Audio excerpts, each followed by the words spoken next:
What happens if Trump seals the border? Just asking questions. I'm Zach Weissmiller, senior Reason producer, here with Reason associate editor Liz Wolfe. Hey, Liz. Hey, Zach. So, among Trump's day one executive orders is one just called Securing Our Borders, which promises to build the wall, detain and deport immigrants who violate federal or state law, prosecute illegal border crossers, and obtain, quote, complete operational control of the border. He also declared a state of emergency in another order and ordered the military to seal the border and repel what he describes as an invasion. Perhaps most controversial of all, another order claims to end birthright citizenship. The crackdown is already in full swing, with NBC News reporting a single day record 1,179 immigration arrests this past Sunday. Homeland Security Secretary Kristi Noem posted pictures of herself overseeing a series of arrests in New York on Tuesday. Today's guest is going to help us understand the myths and realities of the immigration system at this juncture and offer some suggestions about what pragmatic steps could be taken to reform an immigration system that people on all sides have come to believe just isn't working. Julia Gelatt is Associate Director of the U.S. Immigration Policy Program at the Migration Policy Institute, where her research focus is on the legalities of the immigration system, demographic trends, and interactions between local, state, and federal immigration policy. Julia, thank you for coming on the show today. Thanks for having me. We wanted to go ahead and just begin to sort of get a sense of what you think of what's been happening in the news lately. Um, some people might be surprised that Biden actually deported an awful lot of people. But, this New York Times visualization shows even all those deportations lag arrest. How exactly did we end up at this point? Yeah, the Biden administration certainly did remove a lot of people. That's because a lot of people were coming across our southwest border with Mexico. There were record levels of encounters of migrants at the southwest border. And this is because of so many factors, so many push factors around the world. There are repressive governments in different parts of Latin America. There were countries whose economies didn't recover nearly as well as ours after COVID-19. There's outbreaks of gang violence in Haiti and parts of Mexico and other parts of the world. At the same time, our economy was booming. Our economy has been booming. Lots of people want to come and work in the United States. Lots of employers are looking for workers. That creates a situation where lots of people want to come to the United States, but they don't have the legal channels to enable them to do that. So lots of people were trying their luck at the border. The Biden administration was removing many of them, but also let many of them into the United States. And that was the scenario that was the backdrop for President Trump's election. So it was sort of a perfect storm of factors all coinciding at once. I think that's right. It's almost overdetermined. There's always the pull of U.S. opportunity and freedom. There are also migrants who have family in the United States they want to reunify with. But we also saw sort of a proliferation of push factors in the region, in the Caribbean and Central America and South America. And also, an internationalization of migration.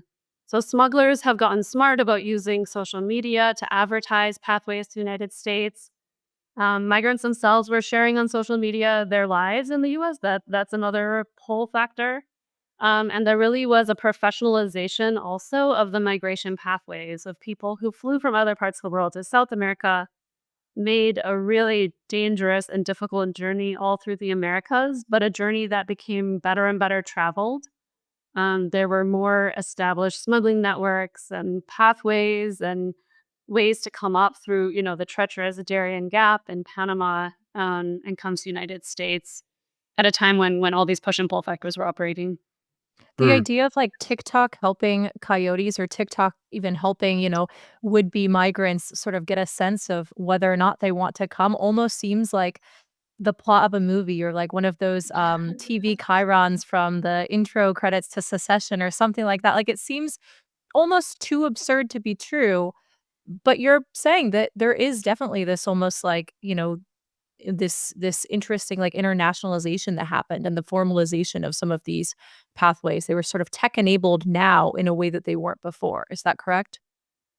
I think that's right. I mean, first up, we've seen that, flights around the world have gotten cheaper, but we've also seen the easier and easier and faster spread of information. And people were right on social media on their journeys, on social media, showing that they'd arrived in Central Park, the place that they'd seen movies set, and here they were. And we all want to project success, right? That we've made good choices for our lives and now we're doing well. So, whatever migrants actually are facing in the United States, they might be projecting the best part of their lives on social media. Their friends and family back home were seeing that and wanting to join in as well. Hmm. So, I mean, it sounds like you're saying that the federal government has, in some ways, really lagged to adapt to this new situation that's driven both by technology and also the economic factors that are actually drawing people here in the first place. And now we've got the backlash in full effect with the incoming Trump administration. I want to take us back to couple of those executive orders that I referenced at the beginning to get your thoughts on what the practical effects of those are actually going to be in the short term. The first one was the Securing Our Border Act, and some of the highlights here are that Trump is asking to establish a physical wall and other barriers. So the return of the wall, deterring and preventing entry of illegal aliens into the United States, detaining aliens apprehended on suspicion of violating federal or state law until such time as they are removed, removing aliens who remain or enter in violation of federal law, pursuing criminal charges against illegal aliens who violate the immigration laws, cooperating fully with the state and local law enforcement officials in this process, and obtaining operational control of the borders. And then there was this separate order that is about sending a military unit to the southern border to quote unquote seal off the border. What do you think are realistically, the practical short term effects of these orders going to look like? Right now, what we understand is happening is that most people who come to the US Mexico border are being put into Border Patrol facilities, so short term holding stations at the border. They're not being released into the United States, pending their immigration court case. Some of them may be transferred to longer term immigrant detention, but many of them are going to be in those stations until either they're removed from the country or it's unclear what else. We're kind of in a short term response mode. Mm, People who are coming from Mexico and from a limited other set of countries may be returned very quickly to Mexico, but of course, it's up to Mexico who they want to accept back. So it's impossible to achieve quote operational control at the border. That's been said in the past. It's not a defined term. It's really difficult to keep up with the number of arrivals. Right now, the number of arrivals is really low. We've seen that whenever there's been a change in policy or a change in administration, sometimes there's sort of a wait and see period where migrants right. are kind of watching, like they want to see how other migrants fare and understand what the new policies are before they attempt their crossing. And there are a lot of people waiting in Mexico right now. So the numbers could increase. But over the past week, we've seen um, that we're in a situation where the numbers are low. People are being held in CBP, Customs and Border Protection facilities, and aren't being released into the country. A complicating factor for anyone who's trying to manage the border is the fact that under our law, anyone who's on US soil has the right to ask for protection, for asylum in the United States. We've seen various administrations try to get around this because that seems to be a pull factor. At least it's a law that prevents people from being quickly removed from the United States. And we're seeing the current Trump administration say that people aren't going to be able to access asylum at the border. That's going to face litigation, just like President Biden's moves on asylum at the border face litigation. So there's a lot that remains to be seen. We just can only see the short term first week response right now. So I'm curious about two things. The first is, could you define sort of like what right now means? I think for people who are really steeped in the policy here, versus people who are steeped in the news cycle, we might be envisioning different things. But what sort of time period are we talking about? Yeah, so the number of people coming to the border started to fall, especially last summer.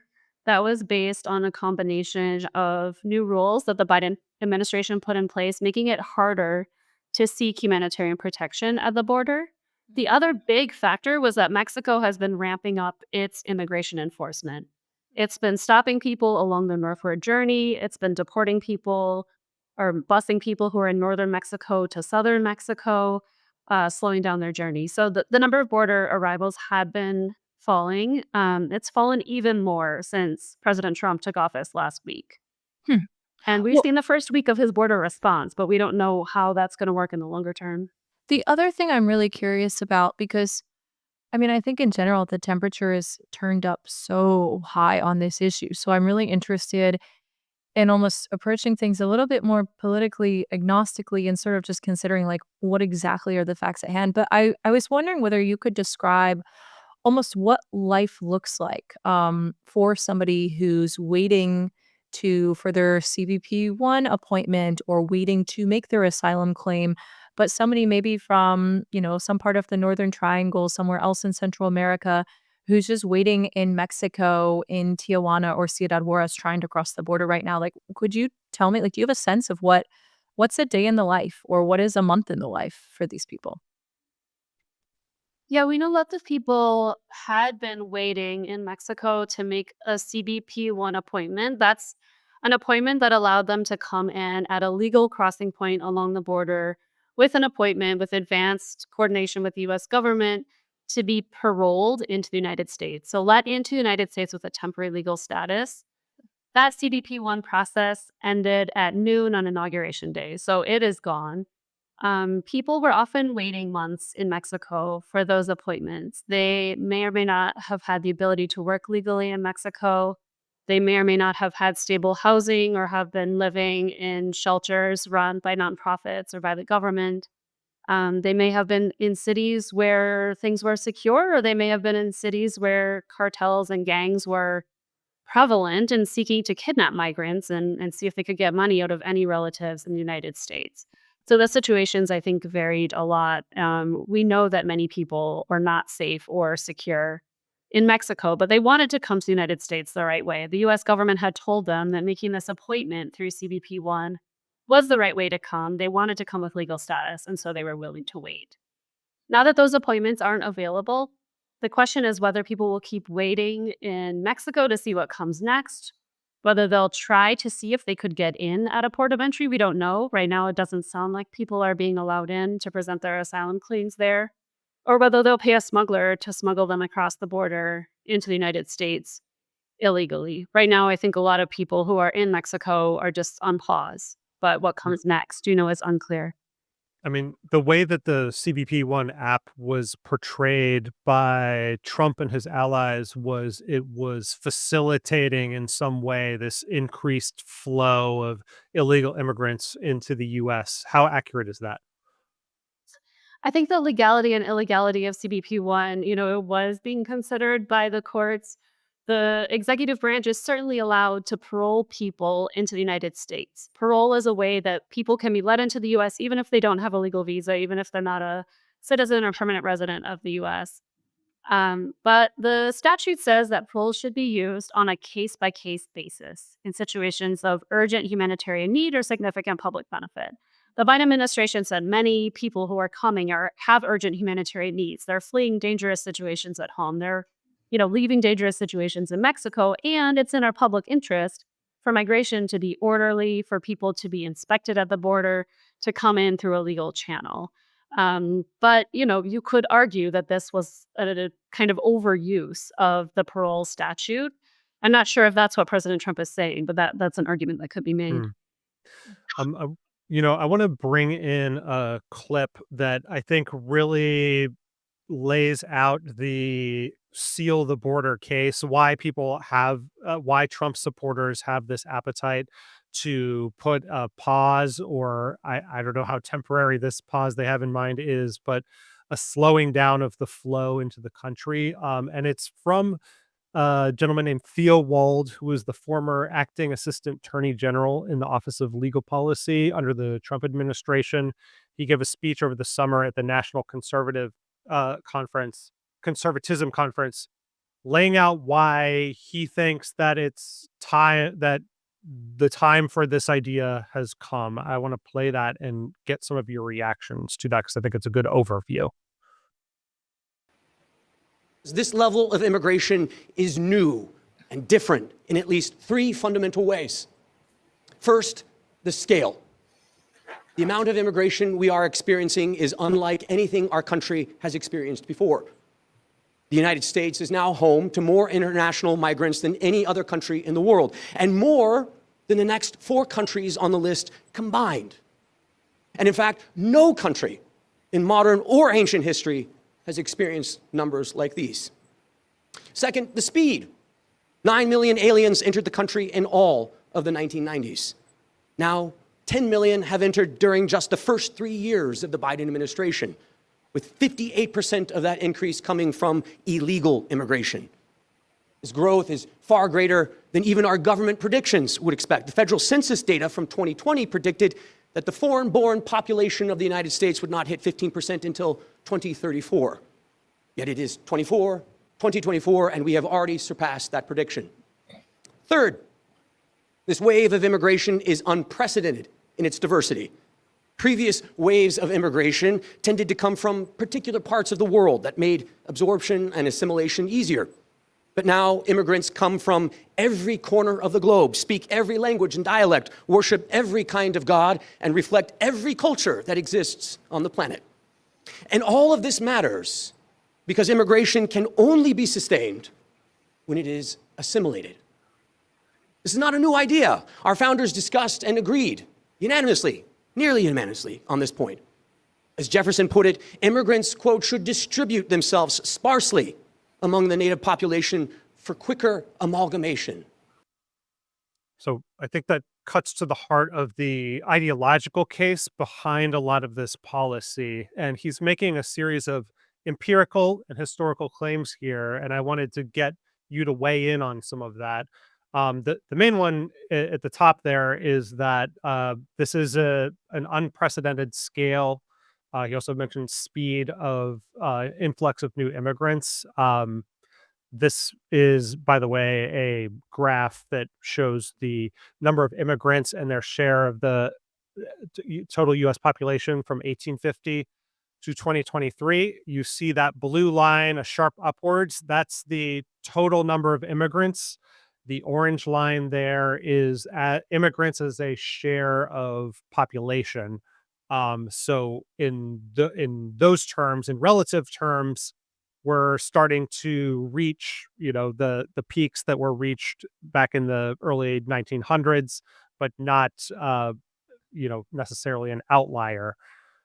Just want to give that kind of visual background, but I'd love for you to just weigh in on, what do you make of the case that there is an overwhelming number of immigrants at this moment, and that is making assimilation particularly difficult? Yeah, I mean, I would disagree with some of the numbers that were presented there. We have a pretty different count of how many immigrants came to the border or were let in through humanitarian parole programs under the Biden administration, less than 6 million. But yes, we are reaching historic high of our immigrant population share. That's true.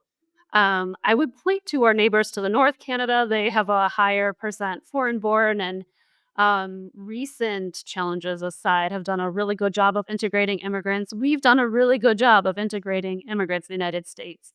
Immigrants do better over time. They gain more education. They get better jobs. They learn English, and their kids far surpass their parents in their achievements. They're all English fluent. People say the United States is a place that other languages go to die. But we know that immigrants have done really well, and immigrants have done really well partly because we're a big and diverse country where you could come from a different religious background or a different cultural background, and you can belong. You can find your way in this country I think, our founding fathers had their own sort of sense of who belonged and who didn't. Benjamin Franklin, famously was concerned about German immigrants. Now Mhm. we're concerned about different origins and whether they would be able to integrate. But the history of our country has shown that over successive generations and over time, immigrants tend to do really well and become part of the fabric of our country. I too am concerned about Zach's type being allowed to immigrate here. Just kidding. The Hey, vice versa. what about Wolf? Isn't that a German? Yeah, Yeah. moving past the fact that this is an all German podcast, I so one thing that there are 2 things that come to mind here, and I'll present them to you one by one. The first is there any credence to these types of claims that the type of immigrant that we are absorbing today looks, materially different than the types of immigrants that we took in 30, 40 years ago or 100 years ago, that they're somehow less set up for success or less set up to be able to assimilate well? What do you make of that? I think it really comes down to specifics. I mean, we have absorbed large numbers of immigrants from Mexico over the history of the country. In fact, our border crossed into Mexico, right? People were part of Mexico, now they're part of the United States. I think My that whole we, family is from Texas, and, like, on my mom's side, I'm, like, an 8th generation Texan, so it's actually kind of wild. I mean, Texas has lived under, what is it? It's Six Flags, right? Or Seven Flags? yeah, Yeah, 6.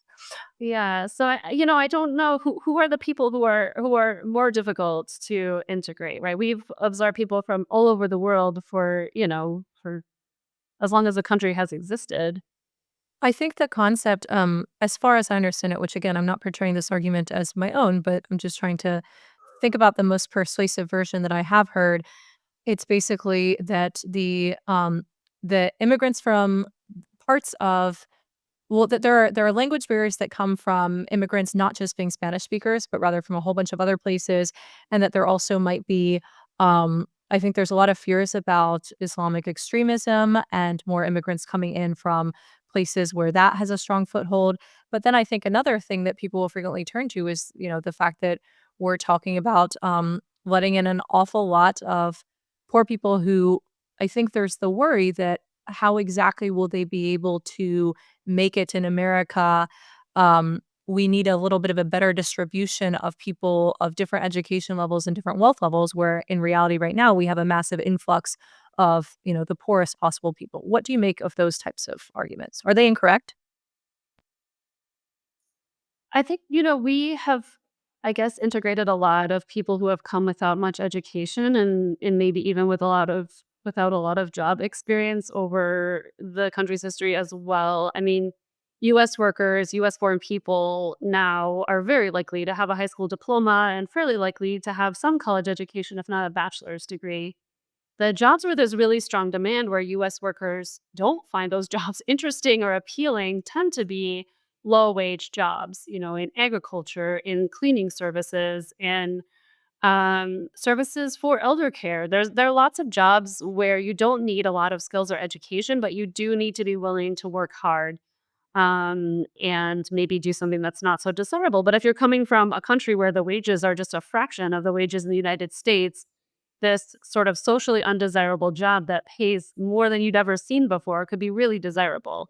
So it's been a big benefit to the United States to have immigrants who are come from across the skill spectrum. We also have really highly skilled immigrants coming from many different countries who are leading technological innovation, leading some of our, biggest companies. And they help as well. But the low wage, workers who fill low wage jobs have been a vital part of our economy also. Is there Yeah, any credence whatsoever to Zach, hold on, I'll just finish really fast and let you go. Is there any credence to the idea that what you're saying about care industry specifically makes a ton of sense. I mean, we have huge issues with childcare and elder care sectors right now in the United States. We simply don't have enough people and enough qualified people who are willing to do those jobs to the degree that they're, desperately needed. One thing I am curious about, though, is in the past, it's been meat processing plants, poultry processing plants, factory jobs that we've really needed a lot of like low skilled work, and that frequently takes the form of migrant labor. Um, will these jobs be automated away to such a degree that there are no longer enough jobs available for those who are coming across the border seeking them? I guess there's kind of two answers to that. One is that, the pace of automation and the labor supply are interrelated factors. So if we have a lot of immigrant workers, that might slow down automation. Some of the jobs are easier to automate than others. My understanding is that fresh fruit picking, it's harder to make the robots that do that. Whereas we fully mechanize corn and wheat and many other crops. In terms of meat processing, I think some parts of that are also easier than others. It may be some of these jobs won't exist, but immigration is really responsive to labor demand. So if unemployment starts to creep up in the United States, or if there's just less, draw for workers for some of these industries, then people won't want to come. People don't want to come and be destitute in the United States. People who come without authorization have very little access to the social safety net, and wouldn't be able to survive if they weren't able to work in some kind of job. So to some extent, and it's not a perfect, system or a perfect response, but it is a little bit self-correcting. Yeah, I've got a chart here of what the top 20 occupations by number of immigrant workers here. And the number one occupation here is drivers, but basically truck drivers, and then construction, then software developers. These are the top three, which just gives a kind of view of where a lot of immigrants are going in our economy. But I came across this pie chart that your organization created, the Migration Policy Institute, that shows the regions of origin and top countries within them for unauthorized immigrants in the United States. This was from 2018, but basically showing there's been a shift. You've got the majority coming from Mexico and Central America, but then there's 14% from Asia, 7% from South America, 6% from Europe, Canada, Oceania. Um, what what does where w- why is the kind of source of immigration, why has that been shifting in recent years? What does that tell us about kind of the economy, and why we're and what does it tell us about um these issues of assimilation, basically?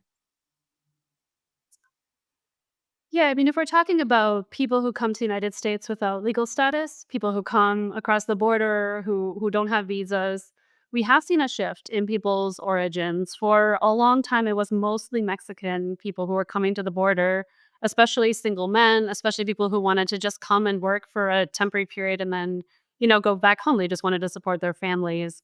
Over time, we saw more people stay in the United States. And, since I don't know, the 2016, 2017, we saw more people coming from Central America, especially because of the gang violence there. And then in the last several years, we've seen a lot of people, a lot of Venezuelans coming.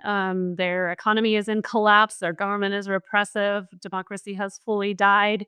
Venezuelans, many of them were staying in South America, but either because they weren't able to access permanent status in South America and because the economies there struggled during COVID, whereas ours was booming, Venezuelans decided to make the further trek north to the United States.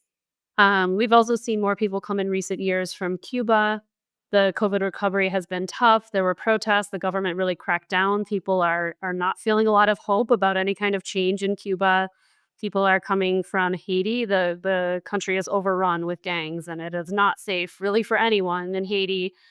So people have been coming from there. So we've seen a broader diversification of who's coming across the U.S. Mexico border, as well as, as I mentioned earlier, people are coming from faraway countries. From China, we saw people dodging the draft coming from Russia, people coming from Turkey, from all over the world who have learned about ways to come to the United States and maybe wanted to go to Europe, which is closer, but found it really difficult to find a way into Europe as well. I want to bring us to a video of JD Vance talking about this issue on CBS's Face the Nation. This was in response to the U.S. Conference of Catholic Bishops putting out a statement that was criticizing Donald Trump's decision to issue an executive order that basically allows, contra old policy, immigration enforcement to happen at so-called sensitive places, so places like schools and churches. The Catholic bishops are extremely opposed to this, and JD Vance had some very choice words for them. If we could just roll that clip. The U.S. Conference of Catholic Bishops this week condemned some of the executive orders signed by President Trump, specifically those allowing immigration and customs enforcement to enter churches and to enter schools. Do you personally support the idea of conducting a raid or enforcement action in a church service, at a school? Well, let me address this. Of course, if you have a person who is convicted of a violent crime, whether they're an illegal immigrant or a non-illegal immigrant, you have to go and get that person to protect the public safety. That's not unique to immigration. But let me just address this particular issue, Margaret, because as a practicing Catholic, I was actually heartbroken by that statement. And I think that the U.S. Conference of Catholic Bishops needs to actually look in the mirror a little bit and recognize that when they receive over $100 million to help resettle illegal immigrants, are they worried about humanitarian concerns, or are they actually worried about their bottom line? We are going to enforce immigration law. We're going to protect the American people. Yeah. Donald Trump promised to do that. And I believe the U.S. Conference of Catholic Bishops, if they're worried about the humanitarian costs of immigration enforcement, let them talk about the children who have been sex trafficked because of the wide open border of Joe Biden. You personally let them talk support them about going into people like schools Lake and and Riley churches. who were brutally murdered. I support us doing law enforcement against violent criminals, whether they're illegal immigrants or anybody else, in a way that keeps us safe. Let me ask this question, But Margaret. Let's separate the immigration issue. If you had a violent murderer in a school, of course I want law enforcement to go and get that person out. Of So what's course. the point of the question?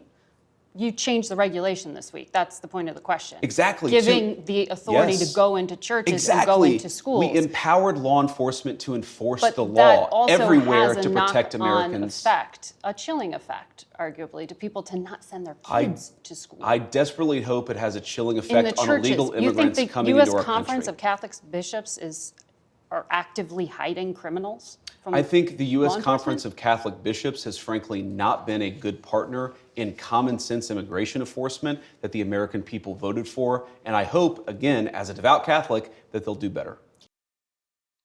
So this is obviously a pretty insane clip, in part because Vance is accusing basically the Catholic Church of being motivated not by any sort of missional belief or devoutly held belief, but rather because of financial interest.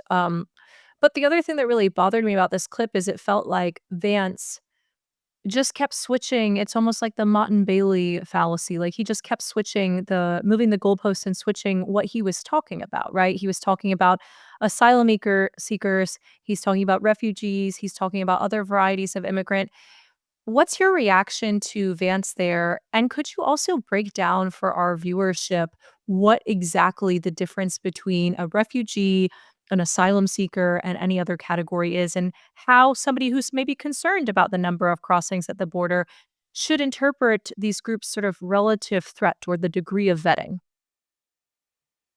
Yeah, thanks. The most vetted group is refugees, formally resettled in the United States. Refugees are screened abroad to see if they meet the definition of a refugee, someone who's fled their home country because they're facing persecution on certain grounds, certain protected grounds.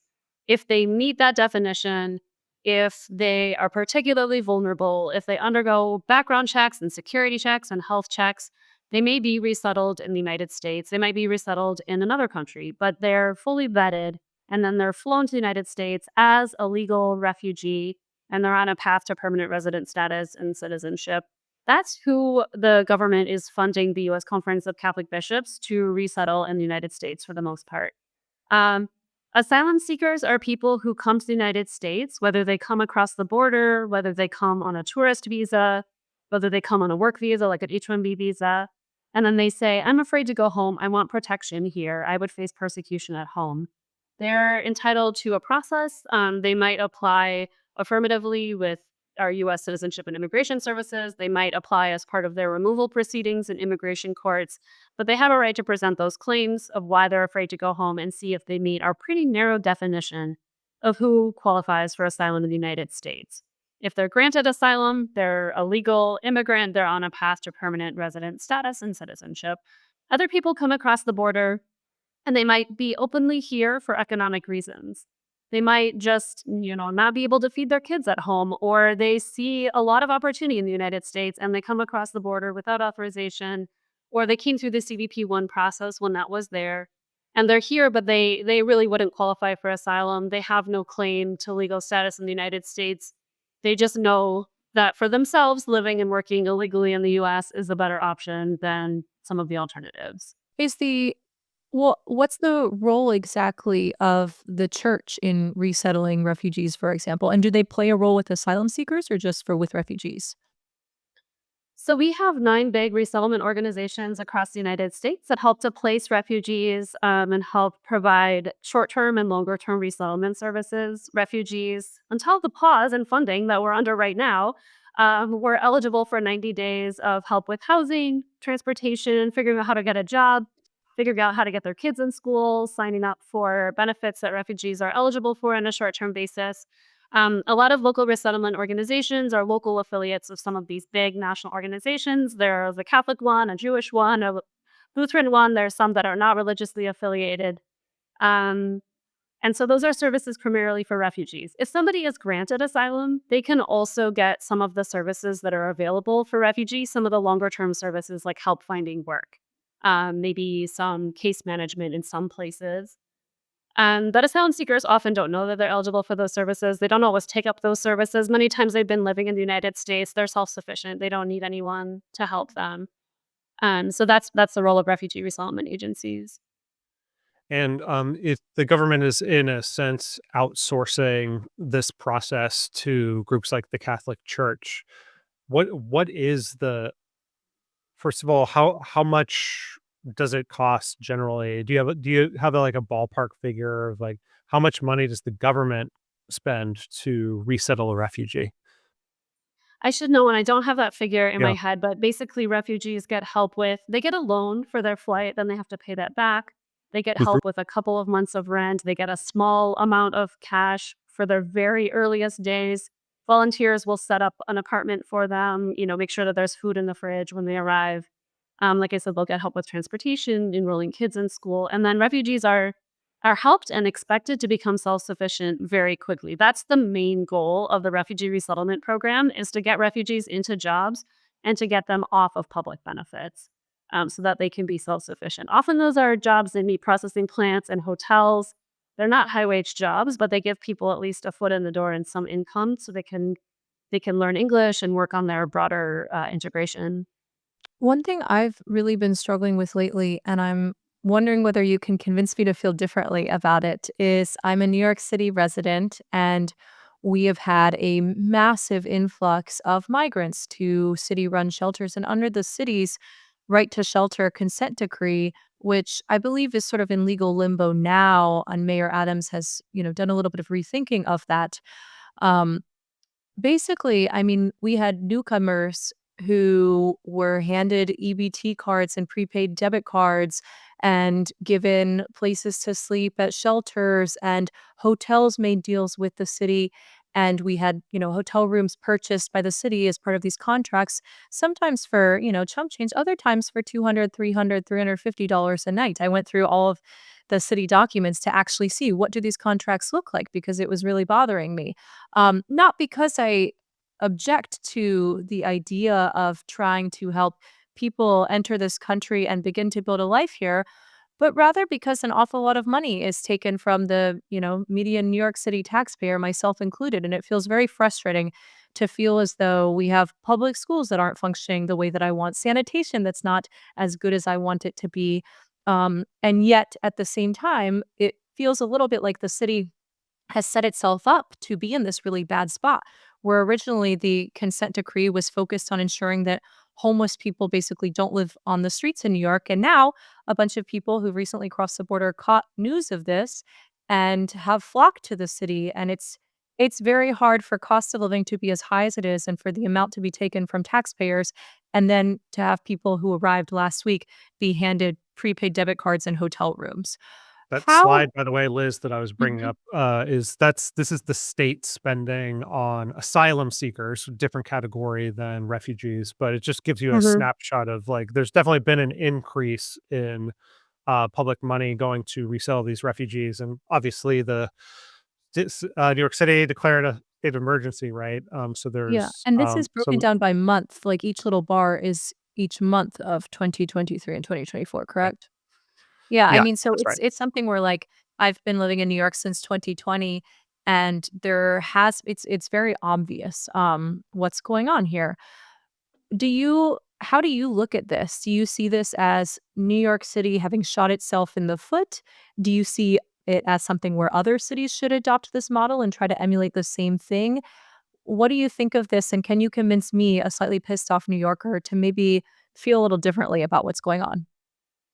Yeah, I think that the what happened in New York City, what's been happening in New York City shows two different kinds of failures.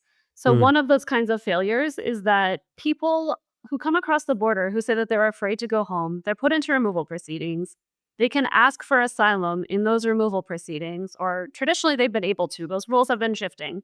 Um, and then they have to wait 7 or more years to find out if they're going to be granted asylum. Meantime, they can work after they wait for 6 months. They can get work authorization. Their kids are in schools. They're meeting friends. They're putting down all kinds of roots in the United States. Um, and maybe sometimes they're ending up in New York City shelters while they're waiting for these immigration court proceedings to proceed. In many cases, at the end of that, they'll be removed. They'll be told, you don't qualify for asylum. You have no right to stay in the United States. We need to have a system where people who ask for protection get a decision much, much faster. It needs to be, a matter of months. There has to be due process, but letting people in for years, in some cases needing support, that doesn't benefit anybody. In a sense, it's very odd, this idea, like, I'm almost more frustrated by the idea of them being deported after a short period of time, because it's like, okay, well, the taxpayers don't actually get any of that money back, but then these people don't actually become integrated into our communities and become our neighbors and become important parts of our economy, right? And so that kind of feels possibly like the worst of both worlds, both for the taxpayers and for the actual migrants. Is that correct?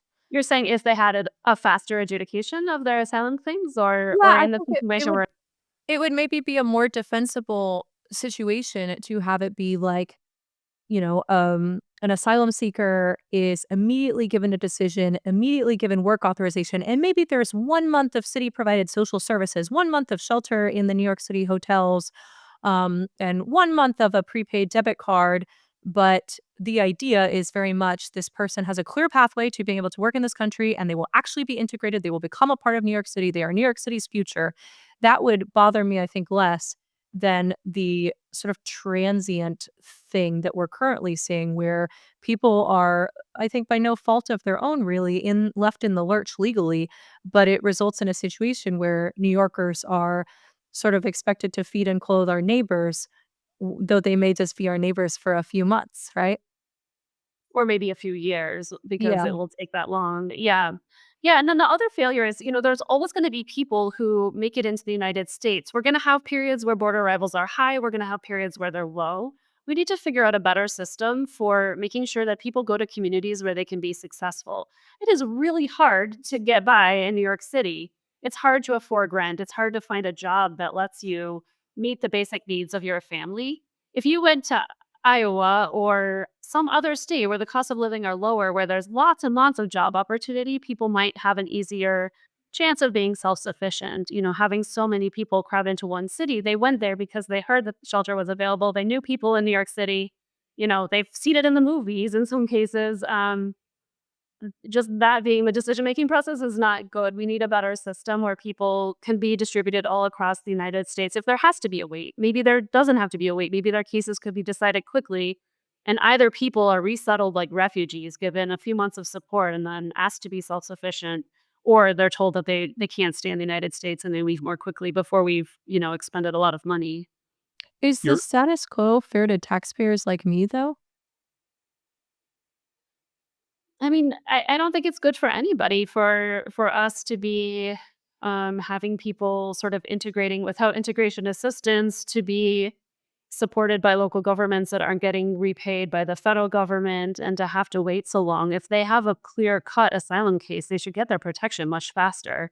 If they have no claim to stay in the United States, they should be told that no answer faster so they can make the best choice for their lives. Your organization has a really useful overview of immigration and public benefits or welfare, and who gets what sort of who is eligible for what sort of payout, which is really important to a large portion of our libertarian audience that is maybe friendly towards immigration but skeptical that it to the degree that there's effusive public assistance. um we're going to link that paper, like all of our sources, in the description. But I was wondering if you could just give an overview there of, which categories of immigrants are eligible for what sort of benefits at the federal and state level. Yeah, there's a whole spectrum. So people, if we're talking just about federal benefits, first off, people who are unauthorized immigrants who came without status, who don't have any kind of legal status, they're ineligible for the vast majority of federally funded public benefits. There are some exceptions, especially disaster aid. So if there's a hurricane or fires and you go to the Red Cross or to a FEMA site, could get potentially, housing assistance in a shelter, you could get food assistance. But most unauthorized immigrants are ineligible for most federally funded benefits. Legal permanent immigrants are also barred from most benefits for their first 5 years. And then they become eligible more or less like US citizens for most benefits in most cases. The rules are honestly completely crazy, and it depends on the benefit. It depends on your age. It depends if you're pregnant. Um, and then there are states that have opted to use their state funding to fill in some of these gaps. So California, not surprisingly, is one of the leaders in using their state money to fill in benefits for immigrants. They've opened public health insurance to most immigrants, regardless of their legal status. They've opened other kinds of assistance for immigrants. And some other states have made sort of a whole patchwork of choices about what they'll fund for which immigrants, of which ages, of which, humanitarian categories, et cetera. But for the most part, legal immigrants can access benefits, unauthorized immigrants cannot. And then, yeah, so it's really this is it, so it varies wildly from state to state. So, California, an immigrant to California is going to have, to boil it down, an unauthorized immigrant to California is going to have much more access to public benefits. I think they're Medi-Cal eligible. Whereas in Florida, they are now, really reining it in. And, I believe I read that they're even vetting to when they're going into emergency rooms, asking them if what their legal status is. And that's resulted in somewhat of an exodus. So these are, the laboratories of democracy in action, right? Like we're seeing a lot of policy variance between each state. That's right. We've seen states that are trying to sort of lessen the difference between legal and unauthorized immigrants by expanding the rights of unauthorized immigrants. And we see states that are really eager to play a role in enforcing immigration law and are trying to make their state very unfriendly for unauthorized immigrants. Yeah. I wanted to ask about the economy, the economic impacts of immigration. None of Trump's executive orders have really gone into visas yet, but we did see some debate over H-1Bs erupt over Christmas break, and because of a fake Ramaswamy. There's one chart I wanted to pull up You mean here former that Just Asking Questions guest Vivek former Ramaswamy. yes. Um, The man, the This legend. shows this graph here shows job openings. This is from one of the studies you co-authored. Job openings and unemployed workers in the United States. So the green line is unemployed workers, and blue line is job openings. And stretching back to 2021, more job openings. These are non-farm jobs than employed workers. Um, Tell me about the role that immigration plays in the labor market, particularly this particular labor market. And as we face a situation which you also visualize here, where our projected population growth into the future is negative. Yeah, already almost all of the growth in our working age population is coming from immigrants. It has been coming from immigrants and their US born children. Now it's primarily coming from immigrants. So even if all working age US born people were employed, or the great majority, which employment rates are high, we wouldn't be able to grow our labor force if it weren't for immigration. Immigration is going to drive our labor force growth. That's going to drive our economic growth going forward. So, in that context, it's really important to think about our immigration levels and the numbers of immigrants coming in tandem with those trends, because we have an aging population. There are fewer people of working age, more people of older ages who are going to need support, and fewer kids being born. Mm.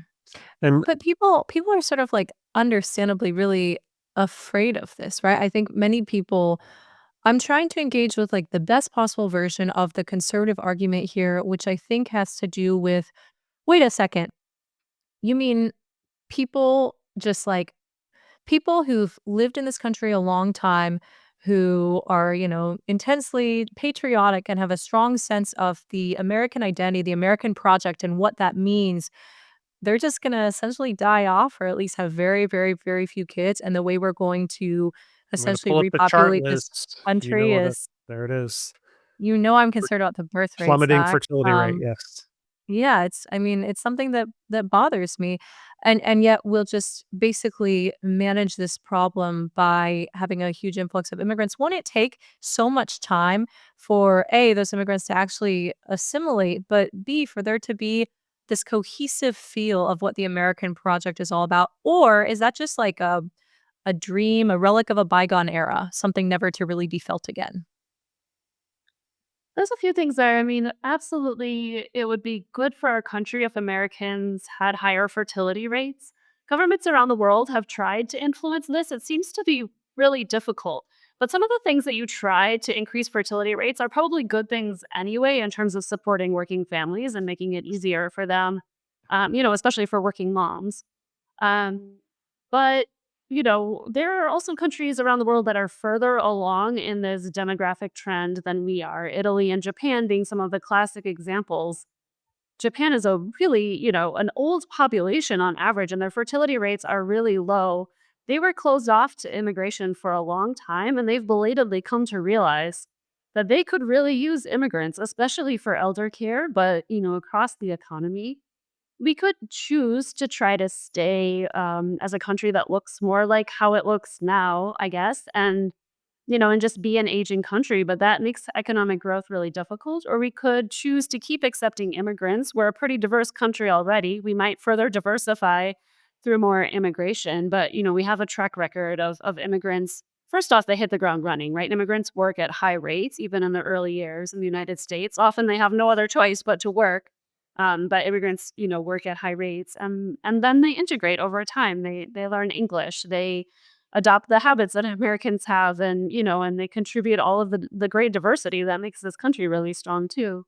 I mean, I agree with all of that. Like, I'm a New York City resident, right? Like, my revealed preferences indicate that I really like having access to Isan Thai food, for example, and the Ethiopian bodega owner down the street, right?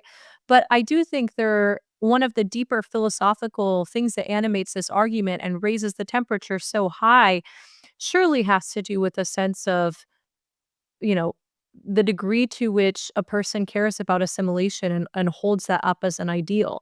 I do think that sometimes, conservatives overstate that part of the equation and the importance of that, but also by the same token, progressives sometimes understate it. And what we actually want is like a very healthy middle balance. I mean, one thing that I frequently think about is, the voting trends of, third generation Latino immigrants, for example, which I know was a prominent bit of political analysis following the outcome of the last election. But also just in general, you see this with second generation immigrants, third generation immigrants. There is frequently it's not necessarily that the first generation that comes here is ultra successful at assimilating, but one thing that we do know across the board, whether we're talking about Indian immigrants or Mexican immigrants or Guatemalan immigrants, is second and third generations tend to be super assimilated and super American, as I think conservative would traditionally understand it. Do we need to spend more time in this debate politically, emphasizing that side of things to try to meet in the middle on the assimilation question? Or do we need to just have a wholehearted, complete embrace of maybe assimilation doesn't matter so much, and we shouldn't care quite as much about it? I think it's really important to understand what people's insecurities are, or feelings of concern about immigration are, because I don't know if it's that the family down the street is eating different food at home than me, or even that they're worshiping in a different way than me. But sometimes it's that, this economy is not working well for me and my family. And, if you tell me that immigration is why, I might be interested in that as an explanation, because I'm looking for an explanation of why this economy isn't working for me. Or maybe it's that, there's too much crime happening in my city and I'm really upset about that. And if you tell me that immigrants are the ones committing crimes, I don't want them here. I don't want them committing crimes. You know, maybe it's about cultural differences, but I'm not sure if that's really the root of opposition to immigration. And there's also just a lot of sense of people are breaking laws, and I don't like people breaking laws. People are coming in the wrong way. They're coming without permission. We didn't ask them to come for our national interest. They just showed up, and now we're being asked, like you were saying, to support them with our tax dollars, or to make room for them in our schools that might be crowded, and so I'm not sure how much it is about assimilation. If it is, yes, we should have that conversation and maybe present some of that evidence, but I'm not convinced that that's, kind of the biggest concern people have.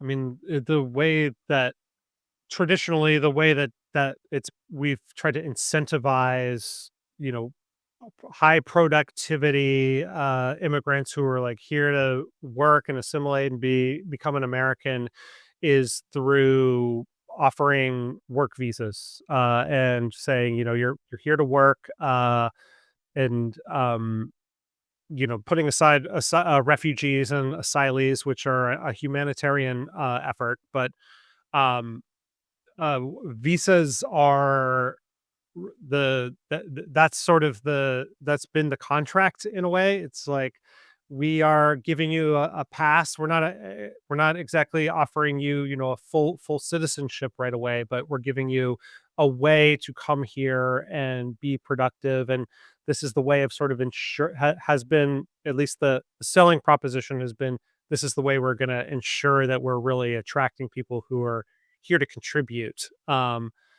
Y in turn, how well or poorly is the visa system functioning right now in fulfilling that purpose? Our visa policies are really old. They were last updated in 1990, and they're built on a structure that was put in place in 1952. Our immigration laws, our economic needs, the way our economy functions, the way migration functions, these are all really misaligned. And in fact, most of our immigration isn't employment based. Most immigrants come either based on humanitarian needs, but the vast majority come based on family relationships. When Mm. we updated our immigration laws in 1965 and got rid of discriminatory national origin quotas, there was some concern about that leading to too much diversity and immigrants coming from all over the world. And the compromise that Congress found was to prioritize family relationships. They thought that would help reproduce the racial and national origin mix that was already in the United States. So they allocated most visas on the basis, permanent visas, on the basis of family relationships. And that orientation is still in our laws today. So Mm. less than 15% of permanent immigration slots are employment-based slots, and half of those go to the spouses and kids of sponsored workers. We don't really prioritize employment that much in our immigration system. In our temporary visa system, we have all kinds of temporary work visas. And then people face all kinds of challenges trying to stay long term, if their employers want them to stay, if they want to stay, if they're a good fit with our What ex economy. what So ex there's what explains, us being sort of frozen in 1990, in terms of work visas? Like, why hasn't there been any updating or reform of that? Is there a easy political explanation? The politics around immigration has been tough for a long time, but there was a sense that we kind of needed to tackle everything at once. You might remember that there were these comprehensive immigration reform legislation proposals. There were some in 2005, 6, 7, some in 2013. There have been periods of trying this, and There's so many things that need fixing in our system that Congress tried to do three things at once. One was have a big legalization for the millions of unauthorized immigrants already here who have put down roots, who have family here. Two was reform our immigration laws so that we had better pathways going forward. And then three was more immigration enforcement at the border, but also in the interior. That package has failed. After that failed a few times, Congress thought maybe we could pass some smaller laws. But the priorities tend to be, what's of the moment. So when the DACA program that helped Dreamers, kids who came to United States without legal status, when that program was under threat in the last Trump administration, Congress said, okay, maybe we just need to focus on the Dreamers and on border security. Lately, it's been just border security or maybe the asylum system and border security. And the legal immigration system is sort of the forgotten piece. Uh, I think it's also important to note that employers used to have a much bigger voice in some of the immigration legislation debates, but employers have a lot of different legislative and policy priorities. President Trump's last campaign really shifted the Republican Party's views of legal immigration. It's now become much more skeptical about legal immigration than in the past, than under, the Bushes and Reagan. Um, and so we've seen the politics shift. We've seen businesses engage less because they have other priorities, and everything has gotten really complicated. And then Congress just, struggles to achieve anything at all, much less really contentious issues. Yeah, for the legal immigration system to take a back seat in this conversation is insane, and hopefully that can change. I mean, I know you're one of the papers that that I was looking at that you contributed to was proposing this thing called a bridge visa. What is that, and what problem does that solve in the legal immigration system? Yeah, so given that there are lots of US employers who want immigrant workers, given that there are lots of people who want to come and work in the United States, we think there should just be more and broader pathways for employment based immigration. The bridge visa would be a temporary to permanent visa. It would allow employers to sponsor workers across the skill spectrum to come to the United States initially for 3 years. They could renew for another 3 years if they wanted.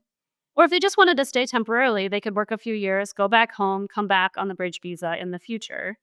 Over time, workers could self sponsor for permanent residence if they had a good track record of complying with US laws, with staying engaged in the labor market, showing that they fit some kind of important role in the labor market. They could self sponsor for a green card. So it would broaden the pathways. Right now, there's no year round visa for middle skilled jobs, for some of those care work jobs that are so important, for cleaning services, for all kinds of jobs where we rely on a lot of immigrant workers. There is no employment-based visa pathway. So this would solve that problem. It would also solve a lot of problems we have in our current system where people come on a temporary visa and then they have to wait way too long to be able to stay permanently. Or if they're from India, they may never get their permanent visa because of per country caps. The waits are longer than the human lifespan. So it would broaden the pathways. It would enable employers to bring workers that they want. And it would be a flexible system where there would be a numerical cap that's important for Congress, but that cap would vary over time based on economic and labor market conditions. Well, this is a really interesting topic to bring up right now because we saw this kind of explode over the holidays with Vivek Ramaswamy talking a ton about H-1B visas. We've also just seen this really interesting political dynamic where last time around, when Trump was vying for the presidency back in 2015, 2016, and then vying for reelection in 2019, 2020, we saw a lot of Silicon Valley and tech world really not be so interested in Trump. And then this time around, it all changed.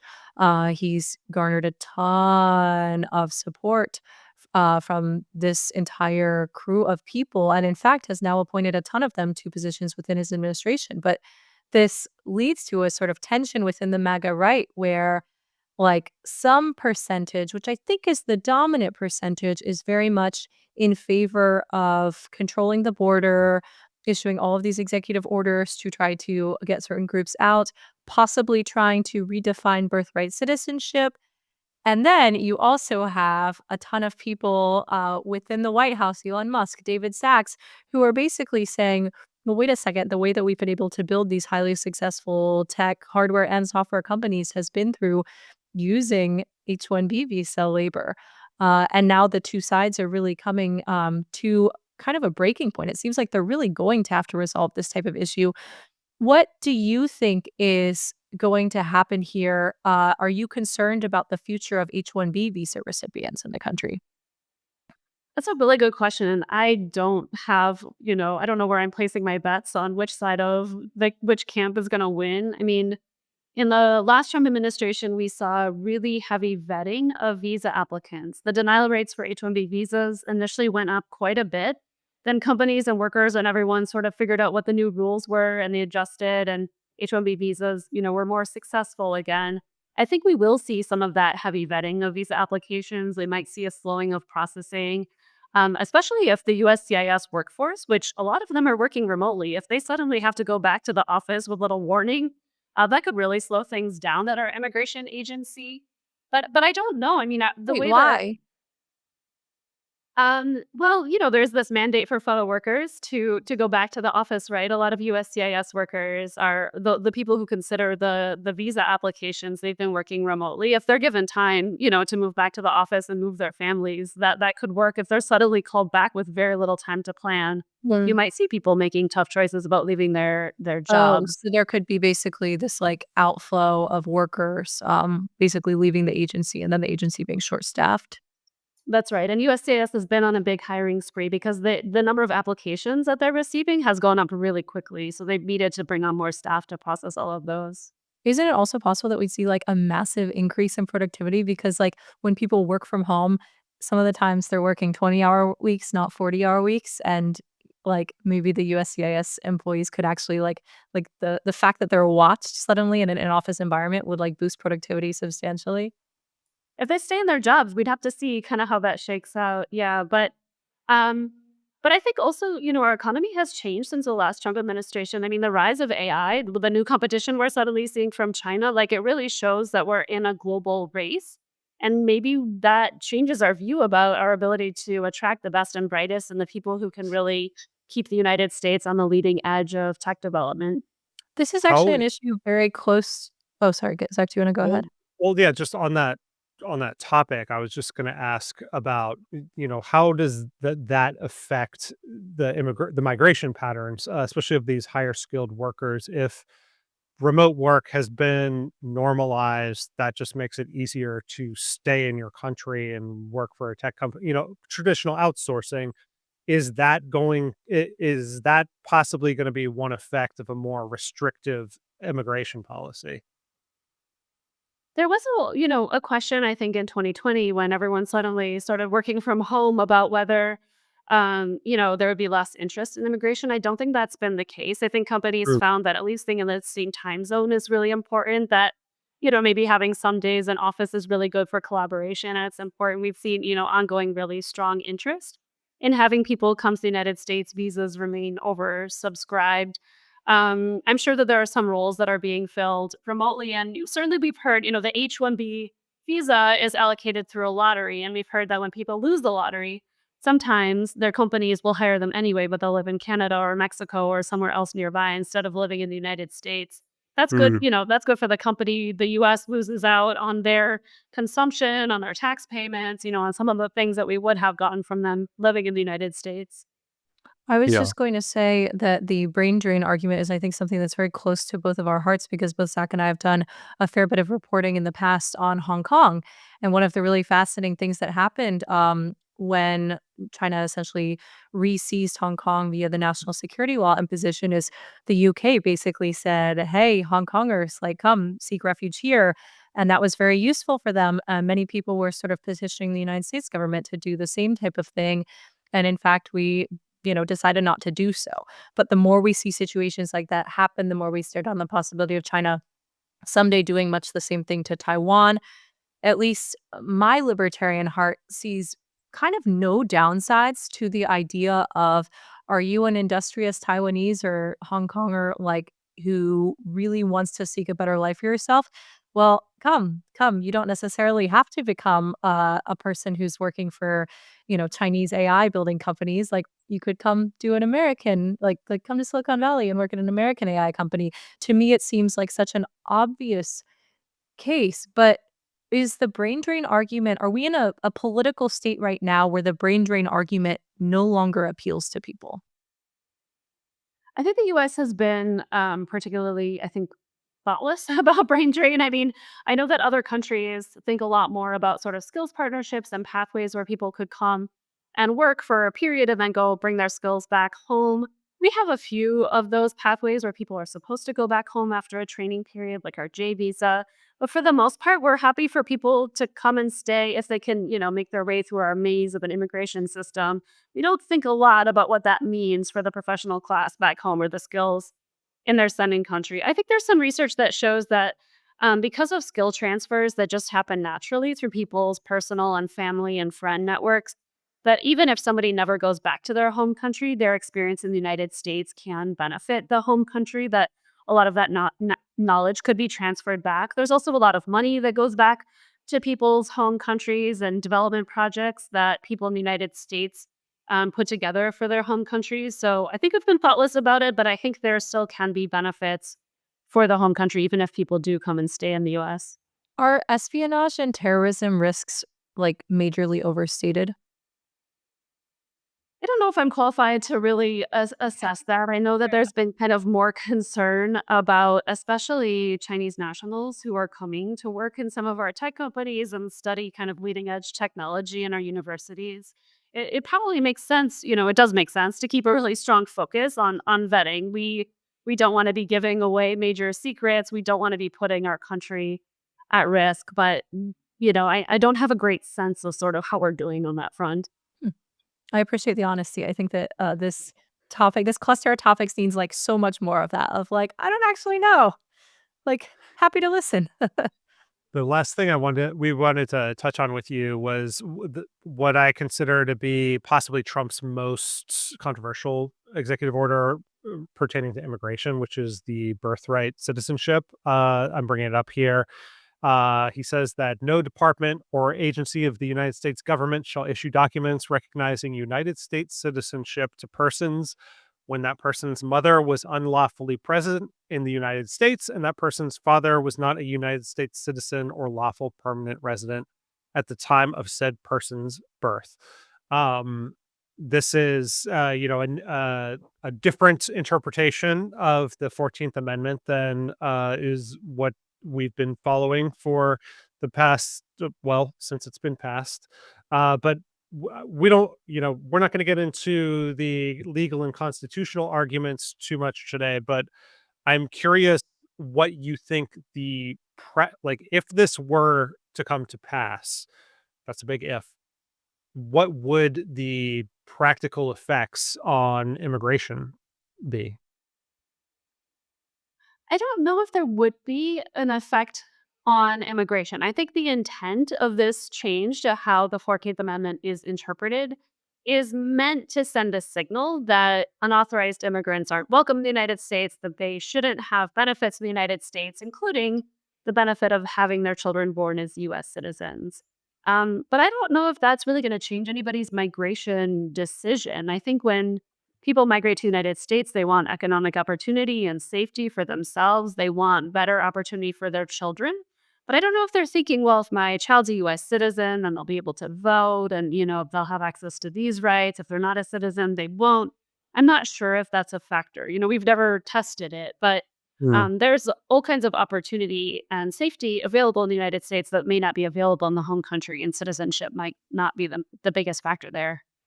But when you're thinking about the ways that immigrants assimilate into the United States over successive generations, it does strike me that that would have a negative effect if you're suddenly saying, if you're born here, you're not a United States citizen. Oh, for sure. Yeah, but I didn't mean to say that. The U.S. born children, if they were denied U.S. citizenship, that would certainly affect their whole life. They would grow up not feeling that they belong in the country. They would grow up knowing that they couldn't work legally in the United States unless they found some other way to legal status. That Hmm. affects how people think about their education, right? If you know that you're going to be working in the same jobs that your parents without legal status are working in with low pay, what's the point of going to college? What's the point of investing Mhm. in your education. And the sense of belonging is really important. There are other countries where there are multi-generational families who don't belong in the country or who are told that they don't belong in the country because they don't have access to legal status and citizenship. And that can really affect integration. Yeah, it seems odd to create, like, a permanent underclass, right? Versus attempting like, to what we were talking about earlier with the value of second and third generation immigrants, it almost seems like from a political standpoint, the success of so many second generation Chinese American immigrants, third generation Latino immigrants really is a great mark in favor of continuing to allow lots of migration into the country because it's sort of like, well, the results speak for themselves. If you're worried about the fundamental American project being changed, well, you have a bunch of kids who are educated in American schools who know the words to the Pledge of Allegiance just as well or better than you do at this point, right? Like there's a certain like it kind of I almost wonder like would the Trump administration be shooting themselves in the foot because this ends up being it's a fragile truce between conservatives and, liberals, but it is kind of a truce. And if we deny birthright citizenship to people, would we then fail to reap some of the later on rewards that come from the current influx of migrants? Yeah, I that's don't know if certainly it the makes case. Without legal belonging in the country, people wouldn't be able to contribute to their fullest potential. They wouldn't, be able to have the same kinds of jobs and contribute to the economy and contribute to their communities and, to the body politic of the United States. They would just be so limited in their opportunities, and that would hurt them, but it would hurt the country as well. Yeah, and it strikes me as they're keeping the door open to deportation like permanently through generations. Like there's never that sense of security. I'm an American. This is my home country. There's no chance of me getting deported. So that strikes me as particularly pernicious undermining of, the American dream and upward mobility and so forth. But just to bring this home, I want to ask you the last question of the show, which is something we ask all of our guests, which is what is a question that you think that more people should be asking?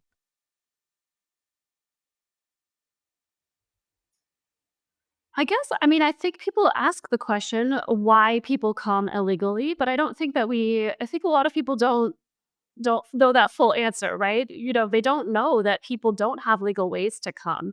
If you're really scared of your home country and you live in the Americas, maybe you could get into a refugee resettlement system, but probably you can't. And there's no way to apply for protection from outside the United States. You have to actually get on US soil. If people want to come and work in the United States and they don't already somehow know an employer who wants to sponsor them, and they don't also have a bachelor's degree and work in a field that qualifies for one of our narrow visa categories, they don't have a legal way to come. If people don't have family members in the United States, they don't have a legal way to come. And then once people are in the country, it's not that their choice to stay without legal status. There's no line for them to get in. There's no way for them to quote unquote fix their papers. Most people are really blocked. So I think that, sort of interrogating how it is that we ended up in this situation with so many people coming illegally and staying without status is it's important for all of us to talk about more.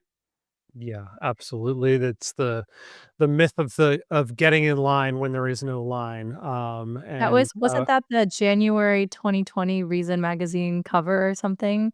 I'm pretty sure that was the tagline for one of our cover stories, "There is no line," and it was basically detailing, trying to take seriously this argument that we've heard over and over again of like, "Oh, you wanna come here? Come the right way, get in line," and it's like, which one? And it really goes through and details over the course of, a few thousand words, what options exactly are available to this one migrant. It's yeah, highly I mean, it feels as though there was a large portion of the Republican base who was chanting get in line for a while, and now there's a loud contingent that is like, there is no line, good, and that's we a don't good want thing, there to yeah. be a line.